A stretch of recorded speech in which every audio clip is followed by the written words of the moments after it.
point. Le premier point, c'est pourquoi est-il important de revenir sur cette notion? Pourquoi vivre la communion fraternelle? Pourquoi la communion fraternelle est très importante pour être une famille? Vous savez, la vie chrétienne va au-delà de croire en Jésus. C'est aussi appartenir à une famille. Lorsque je reçois Jésus comme mon Seigneur, mon Sauveur, le mouvement dans lequel je suis en train de rentrer, c'est que je suis en train d'appartenir à une famille. Je suis en train d'appartenir à l'église. C'est-à-dire la famille de ceux qui croient en Dieu. Alors, nous allons voir rapidement 4 raisons pour lesquelles nous devons vivre la communion. J'insiste sur le nous devons vivre la communion fraternelle. Vivre la communion fraternelle, c'est une obligation, je dirais une obligation ecclésiastique. La première raison, c'est que la communion fraternelle, c'est le projet de Dieu. Ce n'est pas les disciples après la Pentecôte qui l'ont institué. La communion fraternelle, c'est un projet de Dieu. La communion fraternelle est un projet de Dieu caché dans le projet du salut. Juste avant de mourir, Jésus a donné à ses disciples son testament. Nous allons lire l'une de ses dernières paroles, Jean 13, 34 à 35. La Bible dit: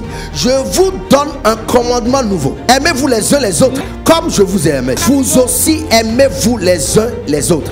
À ceci, tous connaîtront que vous êtes mes disciples, si vous avez de l'amour les uns pour les autres. Jean 17, verset 20 à 23. Jésus dit: ce n'est pas pour eux seulement que je prie, mais encore pour ceux qui croiront en moi par leur parole, afin que tous soient un comme toi, Père, tu es en moi, et comme je suis en toi, afin que eux aussi soient un en nous, pour que le monde croit que tu m'as envoyé. Je leur ai donné la gloire que tu m'as donnée, afin qu'ils soient un comme nous sommes un, moi en eux et toi en moi, afin qu'ils soient parfaitement un. Il insiste sur le un. Et que le monde connaisse que tu m'as envoyé et que tu les as aimés comme tu m'as aimé. Jésus insiste sur le fait que Dieu fasse en sorte que toi et moi nous soyons un en lui, comme Dieu est en lui. Vous savez, Dieu est amour.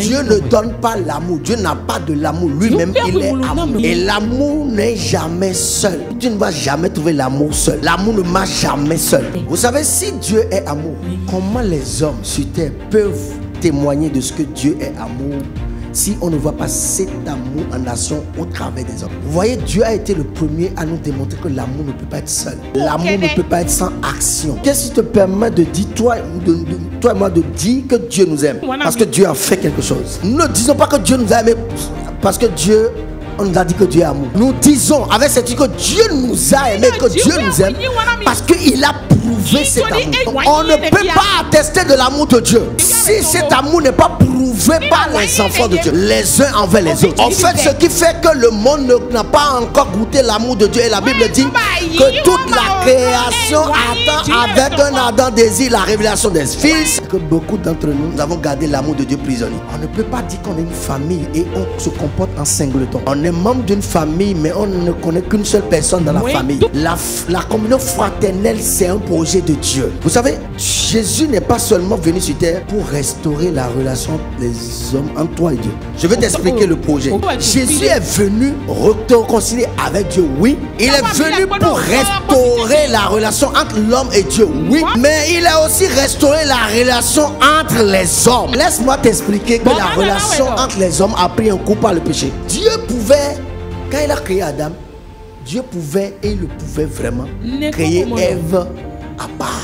Rien n'empêchait Dieu de créer Ève sans toucher Adam. Mais pourquoi Dieu a pris une part de Adam pour créer Ève? Parce que depuis la fondation, Dieu a toujours voulu qu'il y ait une interaction entre les hommes. Quelqu'un va me dire, mais où est-ce qu'il y a eu embrouille, problème quand le péché est venu? On a vu que l'homme a été séparé. Et quand on dit homme, grand âge a été séparé de Dieu, mais on n'a pas dit Adam a été séparé de sa femme. Si tu lis, tu vas voir que dans toute la Bible, c'est après le péché que la première fois Adam a porté un jugement sur sa femme. Qu'est-ce que Adam a répondu? La femme que tu as mis à côté de moi. Autrement dit, quand Adam s'est rendu conscient de son péché, Adam a nourri des ressentiments, des rancœurs envers sa femme. Adam a commencé par se dire, si cette femme n'était pas à côté de moi, c'est vrai que j'ai péché, mais c'est à cause de cette femme. Adam était en colère contre sa femme. Quand Jésus est venu, Jésus a restauré la relation avec Dieu, mais aussi la relation entre les hommes. Voilà pourquoi en repartant de la terre, il a insisté sur ça,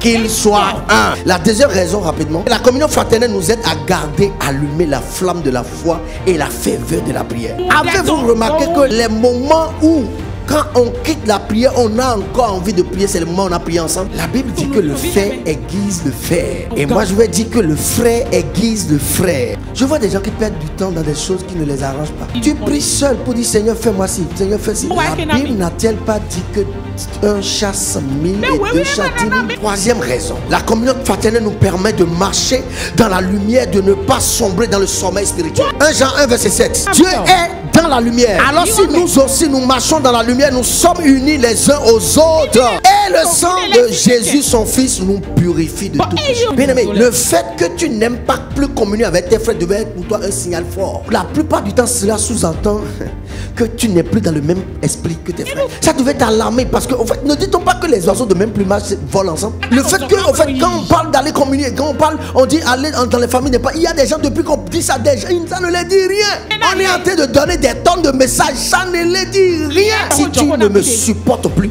si tu ne supportes plus la communion fraternelle, c'est qu'il y a un problème avec toi. Tu n'es plus dans le même esprit. La Bible dit que si tu marches dans la lumière, nous sommes un. Ça veut dire que si nous ne sommes pas un, quelque part, tu as commencé à marcher dans les ténèbres. Nous souvent parfois spirituellement, je ne sais pas, spirituellement marcher, alors que nous sommes dans un sommeil. Comment un mort peut se moquer d'un vivant?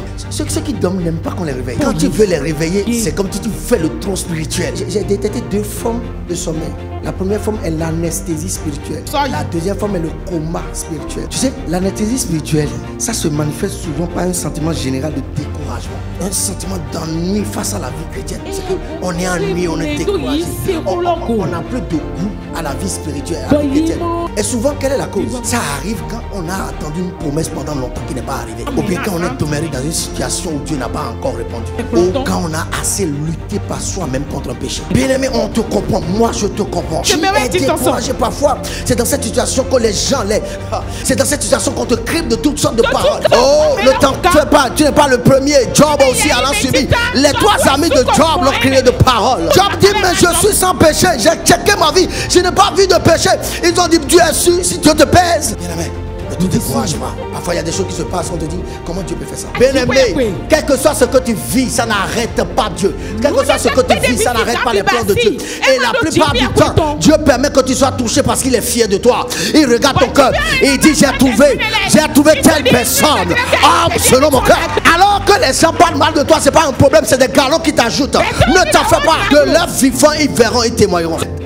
Un croyant dans un état comateux perd la conscience de Dieu. Contrairement à l'anesthésie spirituelle qui t'amène dans une attitude de paresse, le coma spirituel amène la personne à être physiquement là, mais il n'est pas là. Et quand on rentre dans le coma spirituel, les dimanches deviennent des jours de sport. Et ça ne lui dit rien de manquer l'église. Bien aimé, si ton supplice, si tu es dans ce cas, ou tu connais quelqu'un dans ce cas, prie. Parce que celui qui est dans le coma ne sait même pas qu'il est dans le coma. Arrêtons de tuer nos soldats blessés. Ça, ce n'est pas être une famille. Arrêtons de tuer le soldat blessé. Bien aimé, nous sommes une famille. La communion fraternelle, ce n'est pas autour d'un plat seulement, Seigneur. C'est nous soutenir les uns les autres.